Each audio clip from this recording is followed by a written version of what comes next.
that's the look at the market today. Another day in the red, another day where resources have been hit hard.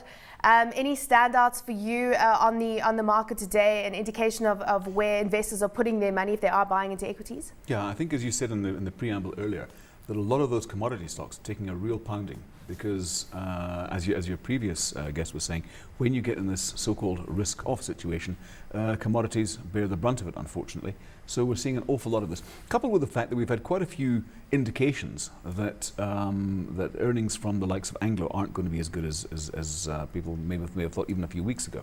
So, talking about Anglo-American, right? Yeah. So it's not looking good from that perspective. But you know, we're seeing an awful lot of this. One day, because of the fact you get this change in sentiment, we're seeing the market looking a bit offish. Next day, it doesn't take an awful lot to change that sentiment and see us going upwards again. If we're talking about commodities, though, of course, you know, the resources space isn't homogenous. There are various commodities and various supply-demand factors which play into each of those commodities. So which of the resources would you be most bearish on? Would you be bearish on, you know, large industrial base metal type resource companies? I would have said at this point in time, if we're talking purely resources here, the platinum stock still, because you've still got this overhang of supply. There is a certain degree of self-correcting mechanism coming into play here with closing of operations at Aquarius, for example, and I think that will continue, maybe in other areas. But unless and until you get global demand picking up for platinum, then unfortunately all we can do is see changes on the supply side. So that tells me it's going to be a fairly bearish outlook for quite some time to come. Okay, so how do you invest in this market then? I mean, where are the safe haven plays? Because everyone's been driving the Aspen share price up. Adcock also came out with some news about their Indian acquisition. Do you like the pharma space, or what's defensive in this market? We do like the pharma space. We are in Aspen.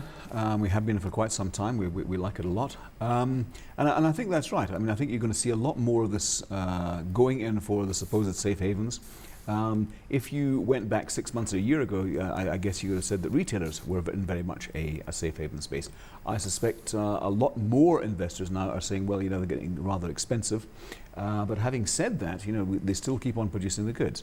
And although we had a big drop in the retail sales growth last month, that may and hopefully in retrospect will be an aberration, and when next month we'll see a slightly improved situation. But nevertheless, it's getting progressively more difficult to find those good defensive stocks you're talking about. Aspen is a nice one because it combines a lot of the defensive characteristics you mentioned, but also some great growth as well. Yeah, so that's of course something you don't often find in the market. It's quite a unique thing, yeah. PPC coming out with this BE deal today, taking their BE status up to 26% in terms of ownership here in South Africa. The share price falling back slightly today. Anything noteworthy of this deal that, you know, that why investors are selling off the share? Don't think so. Look, I mean, I think they're doing the right thing. I mean, it's something. This is the second time they've done a BE transaction, as you say, takes them 26% on the pure South African side. It also means they can get into this whole second order mining rights story. But you know, from an investment perspective, it's been a dreadful performer for quite a number of years now. And not because of the company. It's intrinsically, I think, a good company, a well-managed company. But, you know, it's now facing the prospect of more competition in South Africa. The demand for residential building, unfortunately, is still pretty slack. And it's something that we've been out of for quite some time, and we're not looking to get into. Well, we had Paul Stiver on the show earlier, and he was saying that two things need to happen. You need to see a turn in the residential market, and you need to also see just overall the government coming forward with these infrastructure plans. And he said it's going to be another 2 years until you see, you know, an improvement in the numbers. So basically, at this point in time, not touching PPC. What are your views? No, quite right, and that goes for the broader construction sector as well. You know, it's we've been hearing the story about 800 billion or 850 billion or whatever in terms of this big infrastructural spend, and goodness knows we need it. And, you know, one doesn't have to look too far to see the impact of the degradation of our roads, for example. But nevertheless, it's not a nice to have; it's an essential, in my opinion. And at some point in time, it is going to happen. What are the reasons for it? Obviously, a great deal of inability at municipal level to actually deliver. The private sector, on the other hand, isn't really coming to the party. It's not buying into the story either. So unfortunately, we're getting this kind of stasis currently. But I mean, the stocks have been hard hit Yes, for they some have. time now. So you're saying that the stocks are going to go a lot lower before we start seeing a recovery in the earnings of the companies? Or No. would this be a good opportunity to buy, though? I'm not saying they're necessarily going to go an awful lot lower, because they are looking, on the face of it, relatively attractive. But the problem is, in my opinion, I think they could stay that way for quite some time to come.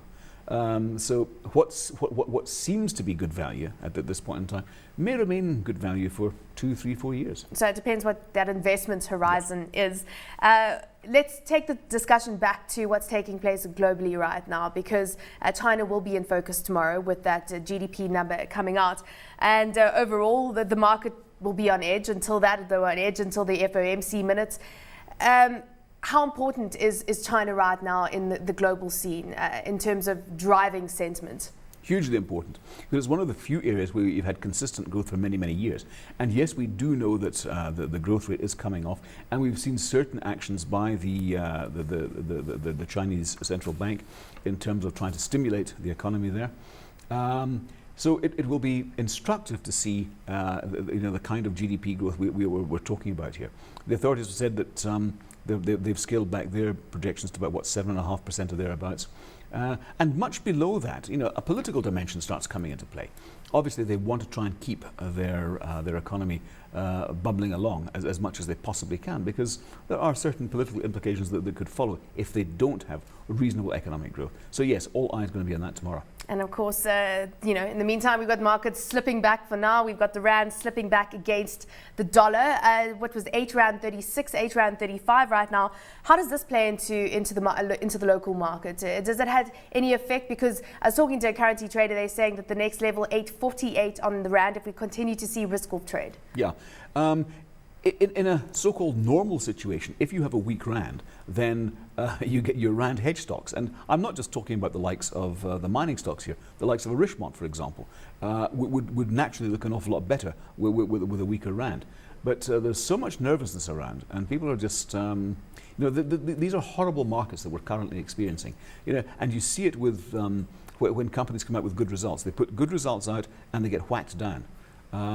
Okay, so I mean, what do you do with this market where nothing is playing out in the normal fashion? As you say, Richmond down 3.3%, now just above 41 rand. I mean, how much lower is a stock like that, which is formerly rand hedge, going to go? Look, fundamental disciplines still come into play here. If you've done your homework correctly, you look at the stocks that are good, that are well managed, they've got good intrinsics in terms of demand. Then you set a price and you look at it and you say, well, that looks good value to me, But unfortunately, I think people's time horizons, I think that's the big key here, are perhaps going to have to be changed. I think the days of making a fast buck on something just because it looks awfully cheap and you think it's going to rise next day, that's not necessarily going to be the case. So I think people's time horizons perhaps have to be somewhat longer. And try and keep your cool through the daily turmoil that we see. Thank you so much for joining us. Yeah. Chris Gilmour, investment analyst at Absa Investments.